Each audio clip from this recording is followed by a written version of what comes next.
함께 나누실 하나님의 말씀은 마가복음 3장입니다. 마가복음 3장 13절에서 15절까지의 말씀입니다. 마가복음 3장 13절에서 15절까지의 말씀입니다.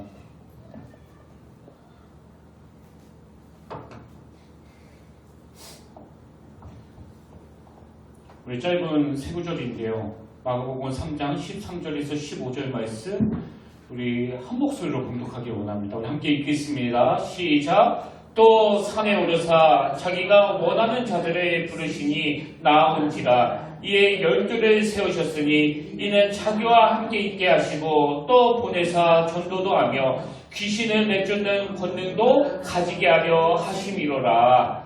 아멘. 할렐루야. 반갑습니다. 우리 함께 이렇게 인사 나누기를 원합니다. 참 잘 오셨습니다. 네, 반갑습니다. 오늘도 주님의 놀라운 애가 여러분의 심령 속에 가득 차기를 진심으로 축복합니다. 오늘 나누게 될 본문 말씀은 예수님께서 이제 12명의 제자들을 세우시는 그런 내용을 다루고 있는데요.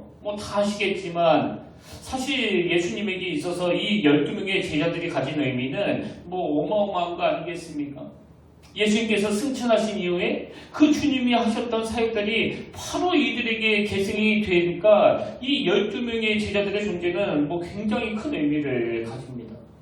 그리고 같은 내용을 다루고 있는 누가복음 6장 12절 13절에 보니까 이때 예수께서 기도하시러 산으로 가사 밤이 새도록 하나님께 기도하시고 밝음에 그 제자들을 부르사 그 중에서 12를 택하여 사도라 칭하셨으니 이 구절만 봐도 지금 예수님이 12명의 제자를 세우시는 이 일에 얼마나 큰 의미를 두고 계신지를 금방 알 수 있는 거 아닙니까?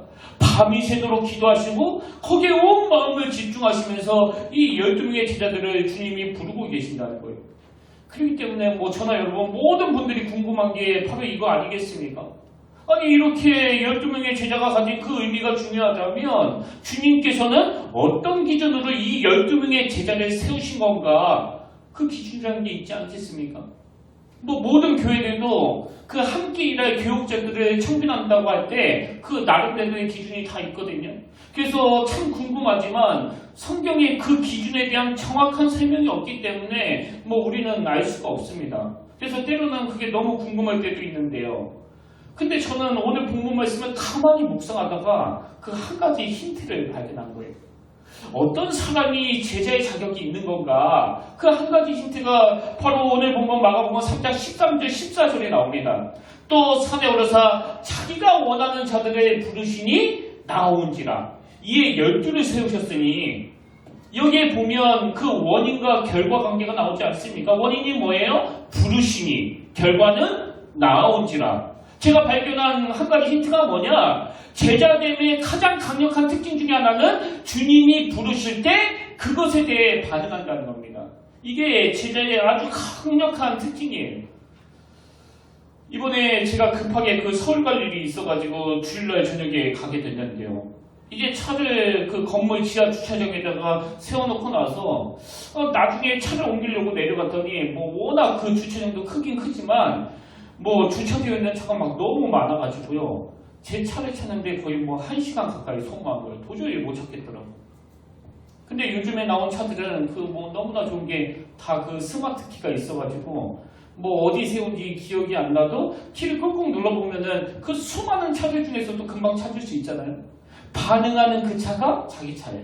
아무리 같은 모델이 많다고 하더라도 그 키에 반응하는 차는 딱 한 대밖에 없습니다. 그래서 저는 이런 관점으로 내가 지금 건강한 신앙생활을 영위하고 있는지를 점검할 수 있다고 생각하는데요. 여러분 주님이 부르실 때 그 부르심에 대한 반응이 있다면 그건 참 성숙한 제자의 모습이다. 저는 그렇게 말씀드릴 수 있다고 생각합니다. 그래서 저는 오늘 본문 말씀에서 이 성숙을 향한 첫 걸음에 꼭 필요한 그 두 가지 조건을 발견하고 여러분과 함께 나눠보기를 원하는데요. 자, 성숙을 위한 첫 걸음의 그 첫 번째 조건이 뭐냐? 그리스도의 주도하심을 인정하는 거예요. 그리스도의 주도하심을 인정하기. 제가 앞에서 부르시니 나온지라. 이렇게 예수님이 먼저 부르셨고 그 선행하시는 예수님의 부르심에 반응하는 게 제자라고 말씀을 드렸는데 여러분 이 공식 자체가 지금 예수님의 주도하심을 말해주고 있는 거 아닙니까? 근데 본문 13절에 보면은 그리스도의 주도하심에 대하여 그냥 못을 박아 쐐기를 박아 설명하는 것을 볼 수가 있습니다. 13절을 다시 보십시오. 또 산에 오르사 자기가 원하는 자들을 부르시니 여기에 보면 아예 막 쐐기를 박아 놓은 거 아닙니까? 자기가 원하는 자들을 부르시니 나온지라. 여러분 이 말씀은요 이게 하나님의 주도하심을 이 예수 그리스도의 주도하심을 아주 단호하게 설명하고 있는 표현이에요. 그래서 요한복음 6장 15절에 보면은 그러므로 예수께서 그들이 와서 자기를 억지로 붙들어 임금으로 삼으려는 줄 아시고 다시 혼자 산으로 떠나가시니라. 여러분 지금 왕으로 삼으려는 그 많은 무리들의 요구에 주님은 어떻게 반응하고 계십니까? 끌려가지 않으세요. 아예 격리 그냥 떠나가 버리시는 거예요. 여러분 예수님을 왕으로 삼으려고 하는 그 무리들이 가진 그 치명적인 잘못이 뭐예요? 자기들 마음대로 예수님을 좌지우지하려는 태도. 그것이 뭐 아무리 왕 삼으려고 하는 좋은 의도를 하더라도 그건 다 악한 거예요. 그리고 그건 오늘 본문 바로 앞에 나오는 그 귀신들도 마찬가지 아닙니까? 마가복음 3장 11절 더러운 귀신들도 어느 때든지 예수를 보면 그 앞에 엎드려 부르짖어 이르되 당신은 하나님의 아들이니이다. 아니 이렇게 놀라운 영적인 지식을 갖고 있는 그들인데 왜 성경은 그를 그 더러운 귀신이라고 표현합니까? 우리가 잘 아는 마태복음 4장 5절 6절 이에 마귀가 예수를 거룩한 성으로 데려다가 성전 꼭대기에 세우고 이르되 내가 만일 하나님의 아들이거든 뛰어내리라. 여러분 놀라운 영적인 지식을 가진 그들이었지만 그들이 왜 더러운 귀신입니까? 지금 그들은 예수 그리스도를 지들 마음대로 막 조종하려고 하는 그런 아주 악한 태도를 보여주고 있는 거예요. 그래서 여러분 예수님을 조종하려는 그 모든 시도는요 다 악한 겁니다. 저는 이 말씀을 준비하면서 정말 제가 막 부들부들 떨리던 그 신학교 시절이 막 떠올랐는데요. 그때는 제가 뭐 그 인성도 많이 부족했고 또 신학 지식도 많이 부족했고 뭐 심지어는 저를 써주는 교회가 없을 정도로 그 존재감이 하나도 없었던 그 신학교 시절이었지만 저는 어떨 때 그 시절이 너무 그리워요. 돌아가고 싶습니다. 왜? 그때는 예수 그리스도 그 이름만 들어도 마음이 막 부들부들 떨렸거든요. 요즘 저는 제가 참 위험하다는 생각을 하고 있습니다. 이제 목회 13년차 한교회 담임 목사. 그 신학교 시절에는 뭘 하나 신앙적으로 생각할 때마다 그분의 주도하심에 두려워 떨지 않은 적이 없었는데 요즘 너무나 풀려있는 저를 느낍니다. 오늘 제자로 부름받은 저와 여러분이 아무리 그 영적인 지식이 충만하다 하더라도 그 귀신들같이 예수님을 조종하려고 하는 그런 악한 태도를 보이고 있다면 오늘 우리 모두가 다 두려워야 돼요. 그런 의미에서 여러분 지금 우리 기도 생활을 점검해야 되는 거 아닙니까? 지금 기도하고 계십니까? 벌써 우리가 우리의 삶을 주도하고 있는 거 아닙니까? 발걸음마다 그분의 주도하심을 인정해드리는 태도, 이게 참 제자의 근원적인 자세라는 거예요. 제가 한 달 전쯤에 그 조용택 목사님이라고 그 캐나다에서 목회하시다가 돌아가신 그 어른에 대한 소개를 드리지 않았습니까? 저는 지금도요, 그 목사님이 돌아가시기 직전에 그 자녀들에게 막 절규하시면서 호소하시던 그 한마디가 대장 노릇하지 맙시다. 하나님이 대장이십니다.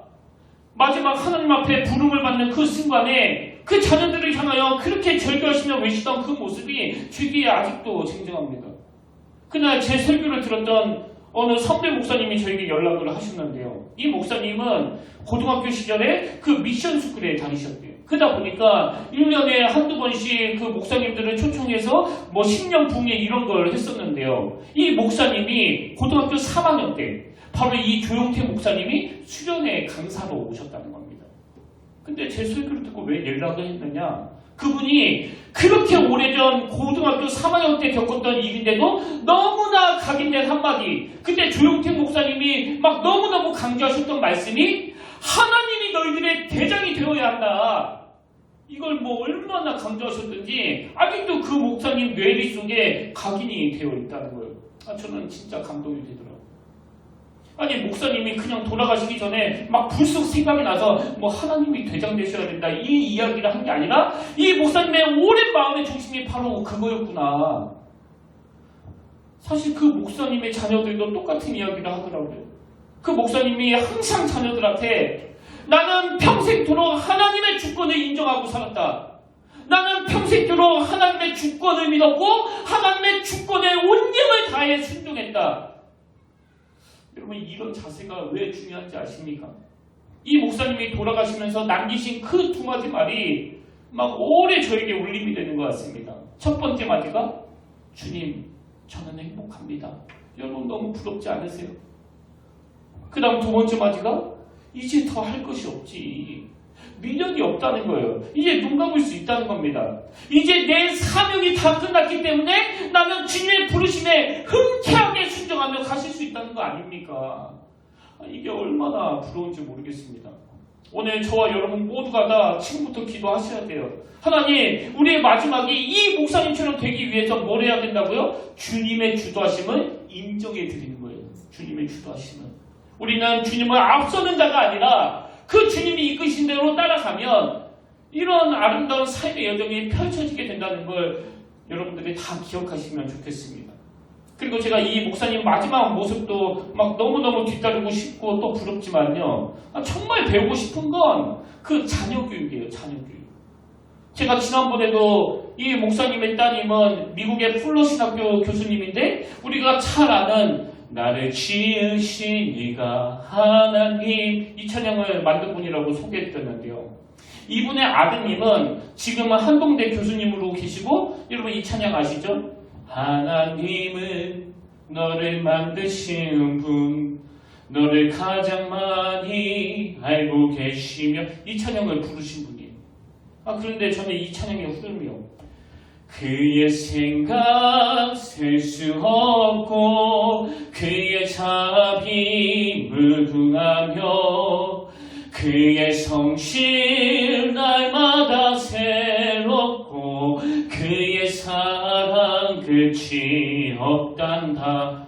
여러분 저는 저 찬양을 계속 듣는데 그 아버님 조용택 목사님이 왜 자꾸 생각이 납니까? 지금 그 자녀들에게 전수되고 있는 게 뭐예요?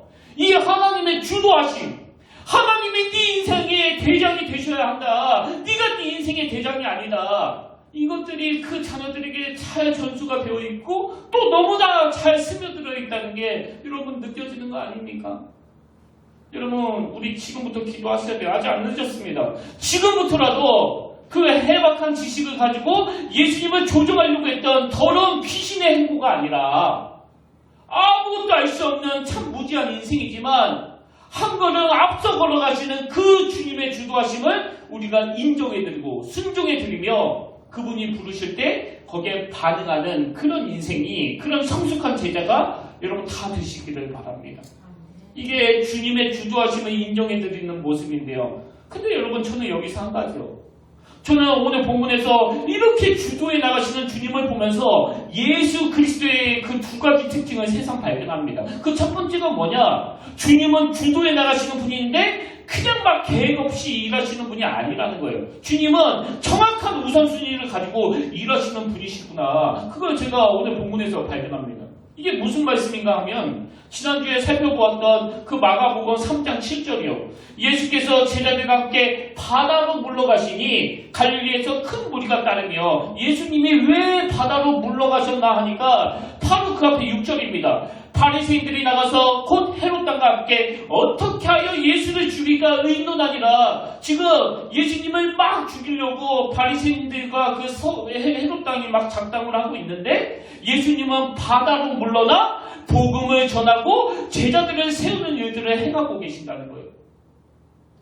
여러분 저는 이렇게 확연히 다른 두 모습을 보면서 주님의 아름다운 모습이 발견이 되는 겁니다. 왜 예수님이 바다로 물러가셨다고요? 예수님은요 그 악한 그들과 논쟁하는 데 시간을 보내고 싶지 않은 거예요. 예수님은 그 악한 것들과 논쟁하는 데 시간을 보내기보다는 창조적인, 생산적인 제자들을 세우시고 복음을 증거하시고 영혼을, 생명을 살리는 이 일에 우선순위를 두셨기 때문에 그 바다로 물러가시는 겁니다.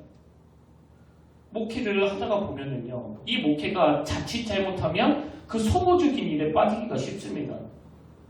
교회 일을 두고서도 뭐 이렇게 하는 게 맞다, 또 저렇게 하는 게 맞다, 성도들하고 담임 목사 사이에 자칫 잘못하면은 그 소모적인 논쟁으로 서로가 피폐해지기가 쉽고, 그리고 그 귀한 에너지를 다 갉아먹을 수 있거든요. 그러나 저는 이런 소모적인 일들이 저에게 찾아온다 할 때 주님처럼 우선순위를 두고 생산적인 일, 창조적인 일, 이렇게 논쟁하는 데 시간을 보내기보다는 생명을 살리고 복음을 증거하는 일에 내 마음을 다 쏟기를 원합니다. 제가 우리 평택교회 성도님들에게 눈물나게 공허하는 게 바로 이 대목이에요. 지금까지 단 한 번도 교회 무슨 일을 두고 성도님하고 논쟁하거나 다퉈본 적이 없다는 거. 아니, 지금 같이 이 주님의 나라를 세워보자는데 서로 논쟁하고 다투고 미워하고 마음 상하고 분해서 잠이 안 오고, 여러분 이런 일들은 그냥 방치하면 안 되는 거 아닙니까? 그래서 디도서 3장 8절 9절 이 말이 미쁘도다. 원하건대 너는 이 여러 것에 대하여 굳세게 말하라. 이는 하나님의 믿는 자들로 하여금 조심하여 선한 일을 힘쓰게 하려 함이라. 이것은 아름다우며 사람들에게 유익하니라. 그리고 그 다음 9절을 보십시오. 그러나 어리석은 변론과 족보 이야기와 분쟁과 율법에 대한 다툼은 피하라. 이것은 무익한 것이요 헛된 것이니라. 이건 목회자로서 제 강력한 지침 중에 하나예요. 그래서 저는 누가 저를 지적하면 그걸 빨리 수용하기를 원해요. 그리고 빨리 사과하기를 원합니다. 왜? 교회 안에서 자꾸 이런 어리석은 변론에 빠지는 일을 우리가 만들면 안 되니까. 뭐 누가 지적을 해주셔도 제가 그것을 잘 받으면 그게 저에게도 유익이 되는 거 아닙니까? 그래서 저는 우리 평택교회가 이런 어리석은 논쟁에 빠지기보다는 늘 영적으로 생산적인 일, 생명을 살리는 일, 영혼을 치유하는 일, 여기에 온 마음을 쏟을 수 있게 되기를 바랍니다. 이게 제가 발견한 주님의 첫 번째 특징이고요. 그런가 하면 이 주도에 나가시는 주님에게서 두 번째 특징이 또 발견이 되는데, 그게 뭐냐? 어떤 경우에도 영적인 순결을 놓치지 아니하시는 그 주님을 저는 발견합니다. 영적인 순결을 놓치지 아니하시는. 이게 무슨 말인가 하면은요, 제가 아까 말씀드리지 않았습니까? 지금 예수님은 그 당시 기득권자, 종교 지도자들과 치열한 싸움을 벌이는 아주 위험한 상황이에요. 뭐 오직하면 지금 예수님을 죽이려고 의논하는 그런 상황 아닙니까? 그렇다면 상식적으로 어떻게 하는 게 맞습니까?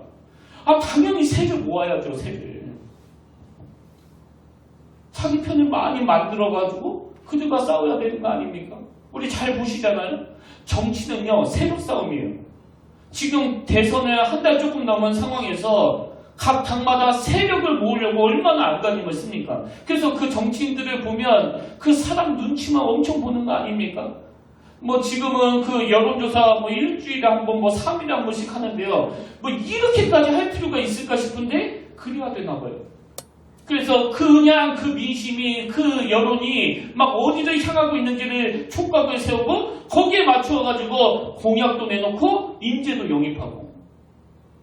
그래서 그 갈지자걸음을 걷는 것 같아서 때로는 마음이 아픈 때가 있는데, 여러분 그게 정치라면 지금 예수님을 죽이려고 저격들이 의논하고 있는 그 상황에서 예수님도 당연히 그 세를 모아야 되는 거 아닙니까? 더군다나 지금 요한복음 6장 15절 말씀은 뭐 이 예수님에게 얼마나 그 반가운 말씀이에요. 그러므로 예수께서 그들이 와서 자기를 억지로 붙들어 임금으로 삼는 줄 아시고 다시 혼자 산으로 떠나가시니라. 아니, 예수님은 지금 세를 모아야 되는 상황인데 왜 산으로 떠나가시냐고요. 지금 산으로 떠나가시면 안 되는 거 아닙니까? 떠나가려는 그 무리들도 막 막으셔야 되는 거 아니냐고. 근데 예수님은 지금 임금 삼으려고 하는 그들과 격리되어 떠나가시려고 하는데요. 마태복음 14장 23절에 보면 이 상황이 조금 더 구체적으로 나와 있습니다. 왜 떠나셨느냐? 무리를 보내신 후에 기도하러 따로 산에 올라가시니라. 무리를 보내신 후에 기도하러 따로 산에 올라가시니라. 예수님은 왜 자기를 임금 삼겠다고 하는, 뭐 요즘으로 말하면은 그 열광하는 팬들을 뒤로 하고 예수님은 왜 스스로 떠나가시는 거예요? 기도하러 가신다는 거예요. 그래서 저는 이런 주님의 모습을 보면서 잠언 29장 25절. 사람을 두려워하면 올무에 걸리게 되거니와 여호와를 의지하는 자는 안전하리라. 그래서 여러분, 우리 마음이 막 자꾸 불안하고 두렵고 그러는 건 그건 사람을 두려워해서 그래요. 계속 그렇게 그 사람만 신경 쓰면 점점 올무에 빠지게 되는 거거든요. 그래서 저는 저와 여러분이 이 예수님에게서 정말 이 모습을 배웠으면 좋겠습니다. 기도하러 산으로 떠나시는 하나님을 의지하는 그 모습. 그냥 복잡하고 어려운 문제를 만나게 될 때 저와 여러분은 선행에서 앞서 가시는 그 예수 그리스도를 의지하는 도구로 기도를 사용하시면서 그리스도의 주도권을 인정해드리는 주님의 그런 참 제자들이 되시기를 바랍니다. 이게 그 성숙을 위한 첫 번째 흐름이고요. 그런가 하면 이 성숙을 향한 첫 걸음을 내딛기 위해 우리가 해야 될 그 두 번째 실천사항이 있습니다. 그게 뭐냐? 주님의 부르심에 반응하는 거예요. 주님의 부르심에 반응하기. 제가 앞에서 이 공식 말씀드렸죠. 13절을 다시 보십시오. 또 산에 오르사 자기가 원하는 자들을 부르시니 나온지라. 여러분, 이게 세트로 가야 됩니다. 부르시니, 그리고 끝나면 제자 아니에요. 부르시니 나온지라. 부르시니 나온지라. 이게 성숙을 위한 강력한 첫 걸음이에요. 그래서 제가 지난주 동안에 이 나온지라 이거 참 많이 묵상했는데요. 그러다 보니까 여기 나오는 이 나온지라 이 말씀 속에서도 두 가지 의미를 찾아낼 수 있겠더라고요. 여러분, 여기 나오는 이 나온지라 이 말씀 속에 어떤 의미가 있느냐? 첫 번째로 이 표현에는요, 이 세상과의 격리, 그러니까 다른 삶을 시작하는 차원에서의 그 표현이라는 겁니다. 자, 13절 맨 앞에 이런 표현이 나옵니다. 또 산에 오르사. 산에 오르사. 이게 굉장히 중요한 표현이에요. 제가 오늘 말씀을 준비하면서 본 책 중에 도널드 잉글리시가 쓴 마가복음 주석서가 있는데요. 그 책에 보니까 도널드 잉글리시가 이 13절에 나오는 산에 오르사를 어떻게 설명하느냐? 이건 어떤 특정한 지리적 장소를 표현하는 게 아니라는 거예요. 어떤 지리적 장소로 산에 가셨다 이런 뜻이 아니고, 여기 나오는 산에 오르사 이 표현은 일상적인 생활과 일로부터 거리 두는 것을 강조한 표현이라는 겁니다. 그래서 제가 아까 언급했던 마태복음 14장 23절, 무리를 보내신 후에 기도하러 따로 산에 올라가시니라. 여기도 지금 주님이 따로 산에 올라가신다는 이 표현은 세속적인 무리들과 세속적인 가치관과의 단절을 의미하는 거 아닙니까? 그런가 하면 출애굽기 1장 3절에도 보니까 모세가 그의 장인 미디안 제사장 이드로의 양떼를 치더니 그때를 광야 서쪽으로 인도하여 하나님의 산 호렙의 이름에, 여기도 지금 산이 나오고 있죠. 그 다음 4절 5절, 하나님이 떨기나무 가운데서 그를 불러 이르시되 모세야 모세야 하시매 그가 이르되 내가 여기 있나이다. 하나님이 이르시되 이리로 가까이 오지 말라. 내가 선 곳은 거룩한 땅이니 내 발에서 신을 벗으라. 그런가 하면 여호수아 5장 15절, 여호와의 군대 장관이 여호수아에게 이르되 내 발에서 신을 벗으라. 내가 선 곳은 거룩하니라 하니 여호수아가 그대로 행하니라.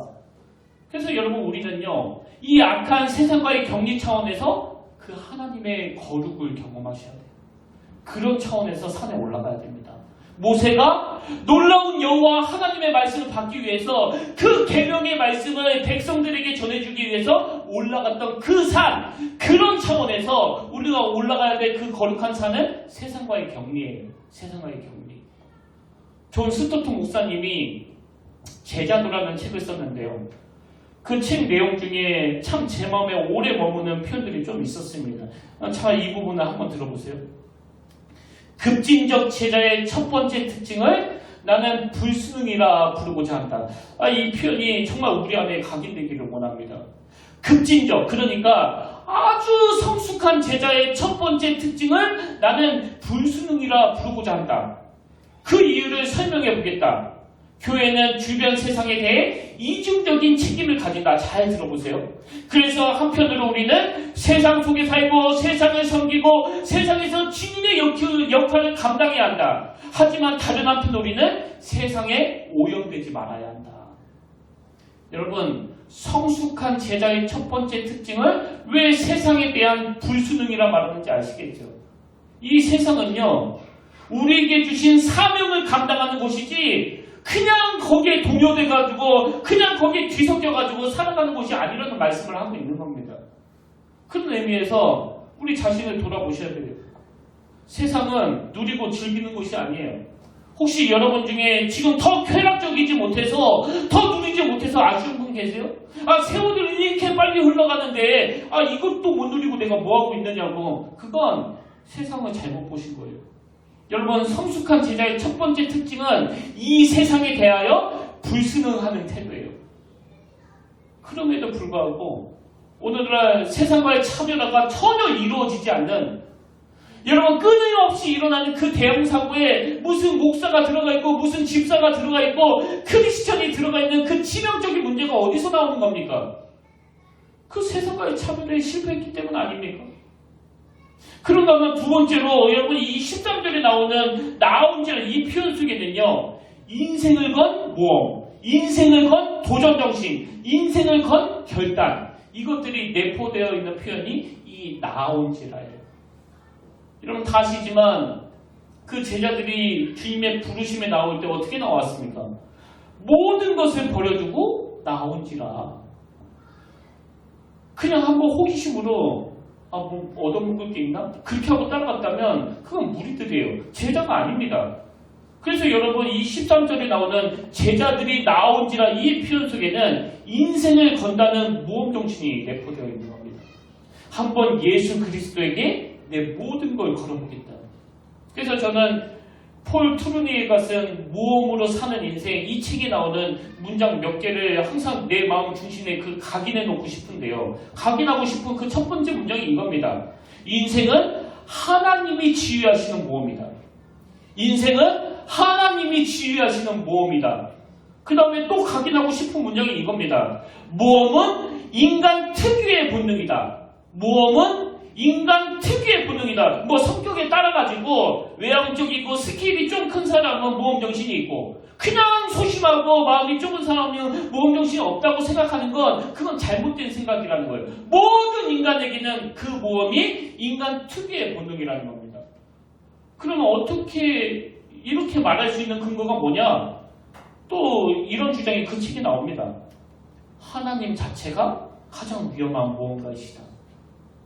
그러니까 여러분, 이 모험가 되시는 하나님께서 당신의 중요한 특징을 우리 인간들에게 심어 놓으셨는데 그게 바로 모험정신이라는 거예요. 너나 할 거 없이. 제가 이 내용을 쭉 묵상하다가 저의 그 20대 그냥 말로 다 할 수 없는 고난의 터널을 지나고 나서 이제 겨우 그 조그만한 비즈니스 해가지고 막 자리를 잡으려고 할 때 하나님이 저보고 너 목사 되라, 청소년들 도와라. 이게 바로 그 모험정신을 주신 거더라고요. 그때는 뭣도 모르고 그냥 했는데 모험가이신 하나님이 저에게 모험하라고 명하셨고 저는 거기에 순종을 한 거거든요.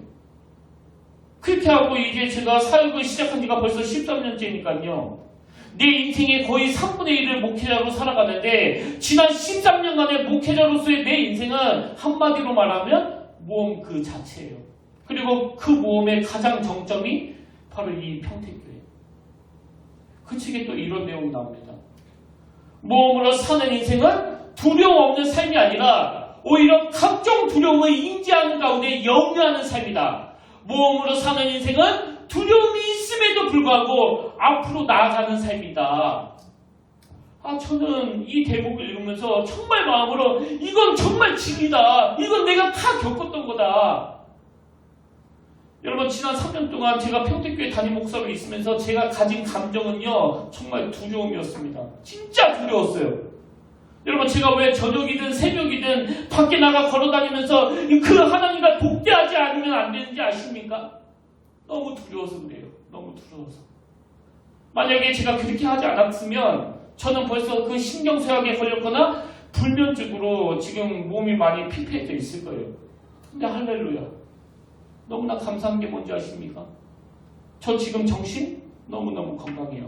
저 영적으로 너무 건강합니다. 그리고 육신적으로도 큰 병 없습니다. 건강해요. 근데 이 모든 것들이 어떻게 가능했는지 아십니까? 여러분, 모험할 때 생기는 게 그 두려움이라고 한다면 우리 하나님이 저에게 그 여호수아에게 주셨던 이 말씀, 여호수아 1장 9절, 내가 내게 명령한 것이 아니냐? 강하고 담대하라. 두려워하지 말며 놀라지 말라. 내가 어디로 가든지 내 하나님 여호와가 너와 함께하느니라 하시니라. 하나님과 독대할 때마다 저에게 주셨던 말씀이에요. 다시 말씀드립니다. 모험으로 사는 인생은 두려움 없는 삶이 아니라 각종 두려움을 인지한 가운데 모험으로 사는 인생은 두려움이 있음에도 불구하고 앞으로 나아가는 삶이다. 여러분 다 아시지만 지금 여호수아는 하나님의 그 지도자 모세를 얼마나 아름답게 인도해 주셨는가를 그토록 오래 목도해 놓고 여호수아는 지금 두려움에 빠진 거 아닙니까? 그걸 어떻게 아느냐? 하나님이 저렇게 강하고 담대하라, 두려워하지 말라, 놀라지 말라 이렇게 말씀하실 때 그 안에 전제가 뭐예요? 여호수아가 지금 엄청난 두려움에 휩싸여 있으니까 저런 말씀을 하시는 거 아닙니까? 그럼 여호수아가 왜 두려움에 빠졌느냐? 여호수아 1장 2절 내 종 모세가 죽었으니 이제 너는 이 모든 백성과 더불어 일어나 이 요단을 건너 내가 그들 곧 이스라엘 자손에게 주는 그 땅으로 가라. 여호수아에게 하나님이 엄청난 도전을 주셨거든요. 이 어마어마한 도전을 주셨으니까 당연히 두려울 수밖에 없는 거 아닙니까? 제가 지난 3년 4년 정말 부들부들 떨며 두려움에 빠져 하나님이 세우신 교회인데 내가 잘못해가지고 이 교회가 어려움을 겪게 된다면 내가 하나님 앞에서나 성도님들에게 씻을 수 없는 죄를 짓는 거 아닌가. 두려움이 그 자체였습니다. 그러니까 제가 하나님께 매달릴 수밖에 없는 거예요. 근데 새벽마다 저녁마다 그 두려움을 가지고 하나님께 나아가면 강하고 담대하라, 놀라지 마라, 두려워 마라, 내가 너와 함께할 것이다. 그래서 제가 계속 여러분 앞에서 부르짖는 게 뭐예요? 필립보서 1장 6절 너희 안에서 착한 일을 시작하신 이가 그리스도 예수의 날까지 이루실 줄을 우리는 확신하노라. 하나님, 우리 평택교회가 정말 하나님 안에서 멋지게 이루어지는 것을 확신하기 위하여 이 교회에서 하는 모든 일들이 하나님 보시기에 착한 일이 되기를 원합니다. 그래서 저는요 요즘에 그 시편 126편 5절 6절이요 눈물을 흘리며 씨를 뿌리는 자는 기쁨으로 거두리로다. 울며 씨를 뿌리러 나가는 자는 반드시 기쁨으로 그 곡식단을 가지고 돌아오리로다. 저는 이 말씀을 가지고 오늘 감히 평택교회 모든 성도님들에게 선포하기를 원합니다. 여러분 지난 3년 4년 눈물을 흘리며 뿌렸던 그 씨앗들이 이제 기쁨으로 단을 거두는 날이 다가오고 있음을 꼭 믿으시기를 바랍니다. 너무 두려워하지 마세요. 그리고 두려우시면 하나님께 그 두려움을 가지고 가까이 나가세요. 그 문제를 가지고 아버지 우리 교회가 하는 모든 일들이 착한 일이 되기를 원합니다. 제가 연말에 올해 우리 교회 표를 말씀드리지 않았습니까? 예수 그리스도가 다스리시는 교회, 예수 그리스도가 주인 되시는 교회, 담임 목사 모든 성도님들이 그 주인 되시는 예수님의 뜻을 잘 만들어 섬기려고 애쓰는 교회. 예전에는 제가 앞으로의 목회를 생각하면 오리무중 그 안개와 같았는데 요즘은 너무나 기쁨이 몰려와요. 그리고 저는 정말 꿈을 꿉니다. 하나님, 우리 평택교회가 정말 그 생산적인 일, 또 창조적인 일, 하나님의 주권을 철저히 인정하면서 모든 성도가 하나 되어 하나님의 거룩한 뜻을 구현하는 일을 기쁨으로 감당하기를 원합니다. 저는 매일 시간을 정해두고 이렇게 기도하면서 가슴이 너무 벅차오르는 것을 경험하고 있습니다. 그리고 이 기쁨을 여러분들과 함께 누리기를 원합니다. 오늘 결론을 이렇게 맺기를 원합니다. 이사야 9장 7절 그 정사와 평강의 더함이 무궁하며 또 다윗의 정사 왕자와 그의 나라에 군림하여 그 나라를 굳게 세우고 지금 이후로 영원히 정의와 공의로 그것을 보존하실 것이라. 누가 이걸 이루십니까? 만군의 여호와의 열심히 이를 이루시리라. 만군의 여호와의 열심히 이를 이루시리라. 그리고 여러분 이 말씀과 세트를 읽어야 되는 말씀이에요. 고린도서 11장 2절 내가 누구의 열심으로? 하나님의 열심으로 너희를 위하여 열심을 내노니. 내가 누구의 열심으로? 하나님의 열심으로 너희를 위하여 열심을 내노니. 이 원리를 잊으시면 안 됩니다. 김호수 목사가 아무리 벅차고 놀라운 비전과 꿈을 가졌다 할지라도 그것이 선행하시는 하나님의 열심으로 이루어지지 않는다면 그 그건 다 악한 거예요. 저는 진실로 저와 여러분의 열심이 선행하시는 하나님의 열심, 그 은혜 아래에서 이루어지기를 주님으로 간절히 축복합니다. 저는 오늘 이 설교를 정리하는 이 찬양, 수많은 무리들 주의지어, 이 찬양이 너무나 적절하다고 생각하는데요. 수많은 무리들 주의지어 그분을 보기 위해 따르네. 육안으로 보기에 평범한 목수이신 그분이지만 우리 모두가 다 영안을 열고 모든 무릎이 꿇어 경배하는 그 모습을 우리가 꿈꾸며 상상하기 원합니다. 한마디 한마디에 꿈을 심고 또 사명을 심고, 하나님, 오늘 내가 가진 이 두려움조차도 무언가 되시는 하나님이 주신 그 도전 정신에서 나온 것이라고 한다면, 아버지, 내가 피하지 않기를 원합니다. 도전하길 원합니다. 달려가길 원합니다. 앞서 걸어가시는 예수 그리스도를 따르며 내 열심과 열정이 주님 안에서 이루어지길 원합니다. 여러분, 이 소원을 가지고 우리 기쁨으로 이 찬양 앞에 하나님 앞에 올려드리길 원합니다.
지금까지도 힘을 잃고 지금까지도 힘 생명의 근원 대신 예수 이름 앞에 모든 것에게 근거하네. 예수 이름 높이세, 예수 이름 높이세.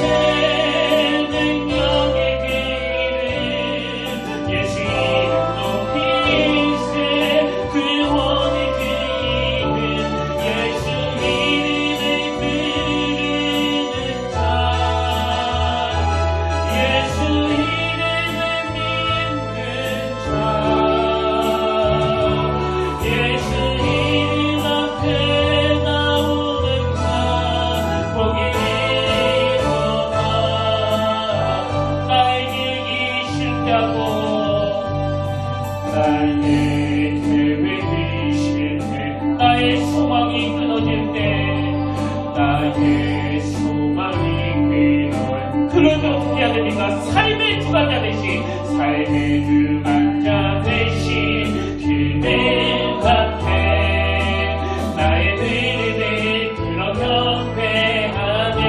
나의 삶을 그분께 맡길 때, 나의 삶을 그분께 맡길 때, 비로소 나의 마음 평안해. 비로소 나의 마음 평안. 구원의 반석 대신 예수 이름, 구원의 반석 대신 예수의 이름에 소리 높여 찬송하네. 예수 이름 높이세, 예수 이름 높이세.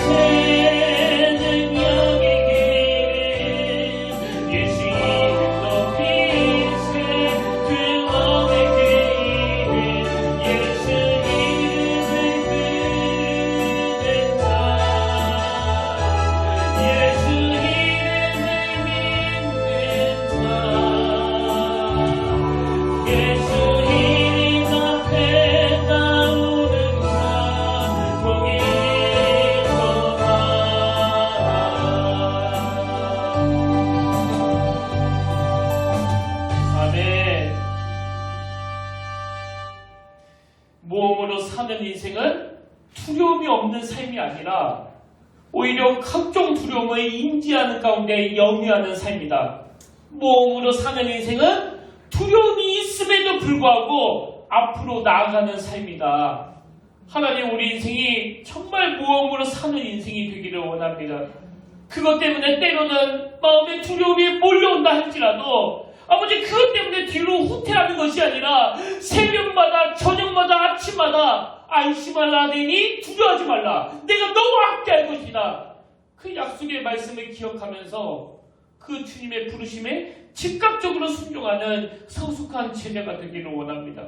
그래서 하나님, 우리 모두가 다 그 심령 속에 살아계신 하나님이 내 주인으로 모시고 그분의 선행하심, 그분의 주도하심, 그분의 일하심을 인정하면서 그분의 부르심 앞에 아멘으로 순종하며 뒤따르게 하시고 주님의 주도권 아래 순종하며 순복하는 참된 제자에게로 나아가게 하여 주시옵소서.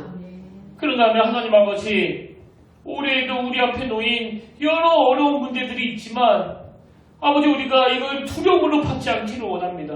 오히려 기쁨으로 받아내기를 원합니다. 그래서 우리 모든 성도님들이 너무너무 기쁨 가운데 그 어려운 문제들을 성숙으로 나아가는 재료로 사용하게 하여 주시옵소서. 그 은혜 자리로 이끄실 주님을 기대하며 거룩하신 예수의 이름으로 간절히 기도드립니다. 아멘. 이제 우리 다 자리에서 일어나셔서 파송 찬양으로 주님 말씀하시면 이 찬양 함께 부르길 원하는데요. 요즘에 제가 계속 드는 생각이 뭐냐면, 여러분, 이 사명도요, 주님이 허락하셔야지 가능한 겁니다. 아무리 내가 하고 싶어도 주님이 허락하시면 할 수가 없어요. 이게 바로 주님의 주도하심이에요. 우리 삶과 죽음을 주관하시고 또 주도하시는 그 주님 앞에 우리 믿음으로 이 찬양으로 함께 고백하길 원합니다. 주님 말씀하시면 내가 나아가리라.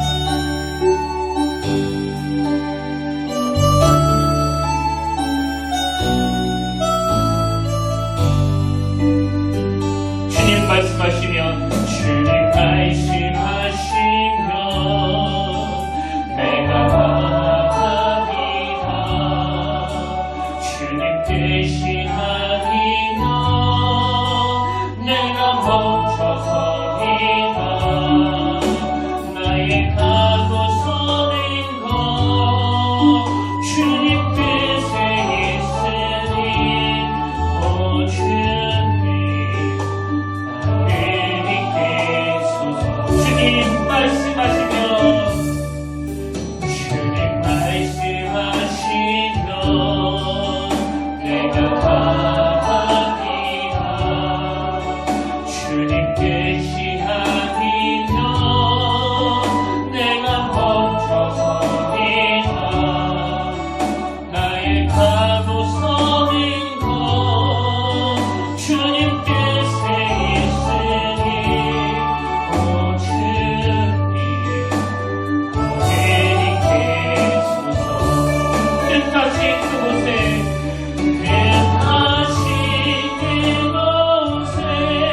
나 있기 원합니다. 이끄시는 대로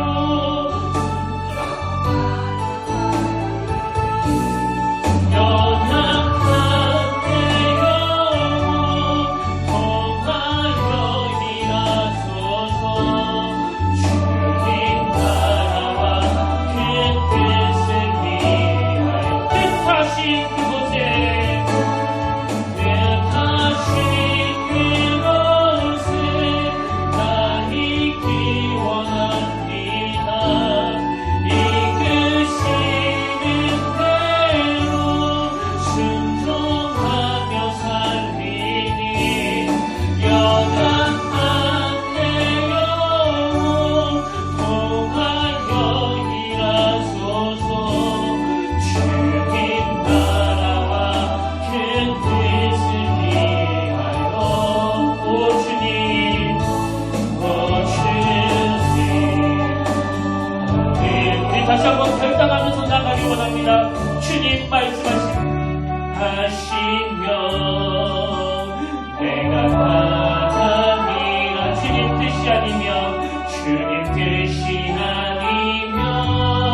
땅의 다음이 무궁하며 또 다윗의 왕자와 그의 나라에 군림하여 그 나라를 굳게 세우고 지금 이후로 영원히 정의와 공의로 그것을 보존하실 것이라. 만군의 여호와의 열심히 이를 이루시리라. 하나님, 오늘 이 말씀을 붙잡고 주저앉은 그 자리에서 다시 일어나기를 원합니다.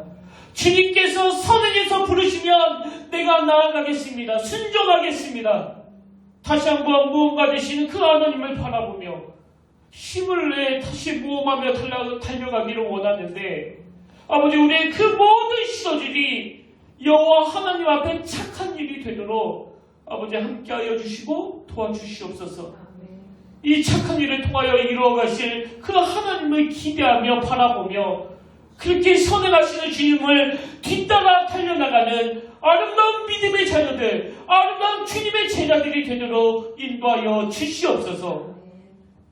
이제는 우리 주 예수 그리스도의 은혜와 하나님 아버지의 탐없는 사랑과 성령님의 감동, 감화, 위로, 교통, 충만하심의 역사가 오늘 주신 말씀 마음에 담고 힘보다 주먹을 불끈 쥐고 앞서가시는 그 주님을 바라보며 달려가기로 다짐하며 예배하는 모든 죄자녀들 머리 위에 지금부터 영원토록 함께 하시기를 간절히 축원하옵나이다.